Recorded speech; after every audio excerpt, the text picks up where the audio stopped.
Assalamualaikum warahmatullahi wabarakatuh. Saya Nurmala dari Universitas Maritim Raja Ali Haji dengan program studi Pendidikan Bahasa dan Sastra Indonesia. Menurut Kamus Besar Bahasa Indonesia, bahasa berarti sistem lambang bunyi yang bersifat arbitrer yang dipergunakan oleh masyarakat untuk bekerja sama, berinteraksi, dan mengidentifikasi diri. Bahasa merupakan bagian penting pada proses kognitif. Psikolinguistik adalah studi mengenai manusia sebagai pemakai bahasa, yaitu studi mengenai sistem-sistem bahasa yang ada pada manusia. Sistem-sistem bahasa tersebut dapat menjelaskan cara manusia dalam menangkap ide-ide dari orang lain dan bagaimana cara ia mengekspresikan ide-ide tersebut baik secara tertulis maupun secara lisan. Oleh karena proses berbahasa lebih bersifat dua arah, bersifat bolak-balik antara penutur dan pendengar, maka seorang penutur dapat menjadi seorang pendengar dan seorang pendengar dapat menjadi penutur. Begitulah proses terjadi secara bergantian, secara teoritis, berjalan terlalu lama dan panjang. Namun sebenarnya dapat berjalan secara cepat dan singkat. Semua proses ini dikendalikan oleh otak yang merupakan alat pengatur dan pengendali setiap aktivitas pada manusia. Lalu, bagaimana fungsi kebahasaan otak pada manusia? Untuk mengetahui jawabannya, mari simak video berikut ini dengan seksama. Secara garis besar, sistem otak pada manusia dapat dibagi menjadi tiga. Yang pertama yaitu otak besar atau cerebrum. Yang kedua yaitu otak kecil atau cerebellum. Yang ketiga batang otak. Nah, bagian yang paling penting dalam kegiatan berbahasa adalah otak besar.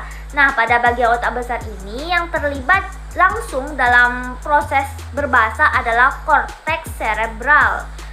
Nah, korteks cerebral adalah bagian yang tampak seperti gumpalan-gumpalan yang berwarna putih dan merupakan bagian terbesar dalam sistem otak manusia.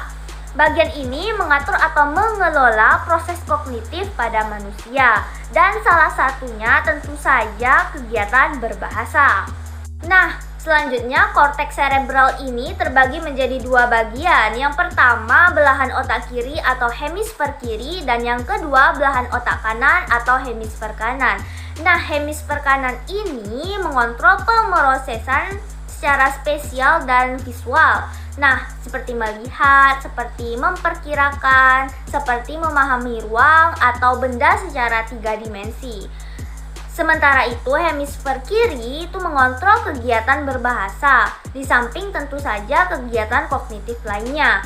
Nah, koordinasi di antara kedua tersebut dimungkinkan karena adanya struktur yang menyatukan antara kedua belah hemisfer ini, yakni corpus callosum.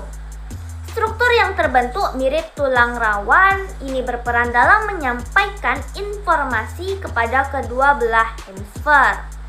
Nah, di dalam otak kiri ini terdapat area yang bernama area Broca dan area Wernicke. Area Broca ini diambil dari nama penemunya yaitu Paul Pierre Broca yang merupakan seorang ahli bedah yang berasal dari Prancis. Nah, pada tahun 1863 ia menemukan kasus kerusakan pada otak kiri yang mengakibatkan gangguan pada berujar. Nah, penemuan ini menjadikan dasar teori bahwasannya kemampuan berbahasa itu terletak pada di belahan otak kiri atau hemisfer kiri. Nah, daerah Broca ini berperan penting dalam proses atau perwujudan dalam berbahasa. Sementara itu, area Wernicke ditemukan oleh Karl Wernicke, seorang dokter asal Jerman. Pada tahun 1874, ia menemukan kasus kerusakan pada bagian belakang otak kiri yang membuat sang pasiennya kesulitan dalam mendengar. Hal ini mengakibatkan gangguan dalam menerima ujaran oleh orang lain. Nah, penemuan ini memperkuat teori bahwasannya kemampuan berbahasa itu terletak di belahan otak kiri atau hemisfer kiri. Nah, satu daerah lagi yang terlibat dalam proses ujaran adalah daerah korteks ujaran superior atau daerah motor suplementer. Bukti bahwa daerah itu terlibat dalam artikulasi ujaran fisik berasal dari ahli bedah saraf, yaitu Penfield dan Robert, yang melakukan penelitian dengan teknik ESB atau Electrical Simulation of Brain.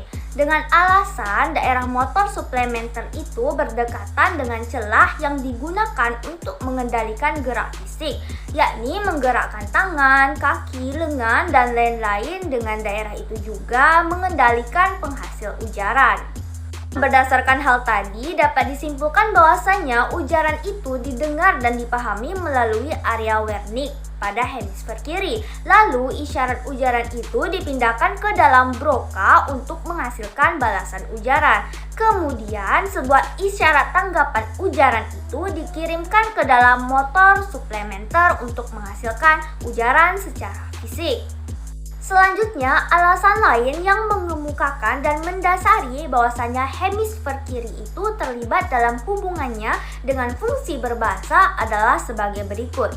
Yang pertama, hilangnya kemampuan berbahasa akibat kerusakan otak lebih sering disebabkan oleh kerusakan jaringan saraf hemisfer kiri daripada hemisfer kanan.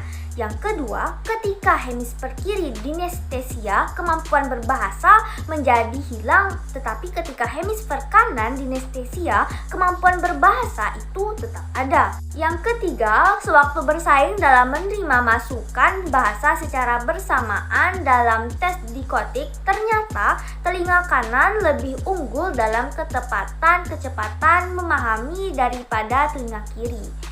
Nah, keunggulan telinga kanan itu karena hubungannya antara telinga kanan dan hemisfer kiri lebih baik daripada hubungan telinga kiri dengan hemisfer kanan. Yang keempat, ketika materi bahasa diberikan melalui penglihatan mata kanan dan mata kiri, ternyata penglihatan kanan lebih cepat dan lebih tepat dalam menangkap materi bahasa itu daripada penglihatan kiri. Nah, keunggulan penglihatan kanan itu karena hubungannya antara penglihatan kanan dan hemisfer kiri lebih baik daripada hubungan penglihatan mata kiri dan hemisfer kanan. Yang kelima, dalam melakukan kegiatan berbahasa baik secara terbuka maupun secara tertutup, hemisfer kiri menunjukkan kegiatan elektrik lebih hebat daripada hemisfer kanan. Nah, hal ini diketahui melalui analisis gelombang otak. Nah, hemisfer yang lebih aktif lebih sedikit dalam menghasilkan gelombang alfa. Jadi antara pemikiran dan bahasa merupakan sebuah hubungan yang bersifat timbal balik. Berpikir dengan jelas dapat menuntut pemakaian kata-kata yang tepat. Sebaliknya, pemakaian kata-kata yang tepat menolong untuk berpikir dengan lurus. Bahasa laksana alat pemikiran yang kalau sungguh-sungguh dikuasai dan dipergunakan dengan tepat sangat membantu untuk memperoleh kecakapan berpikir dengan lurus.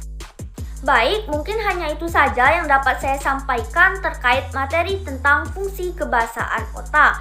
Semoga apa yang saya sampaikan bermanfaat bagi kita semua, dan saya akhiri dengan wassalamualaikum warahmatullahi wabarakatuh.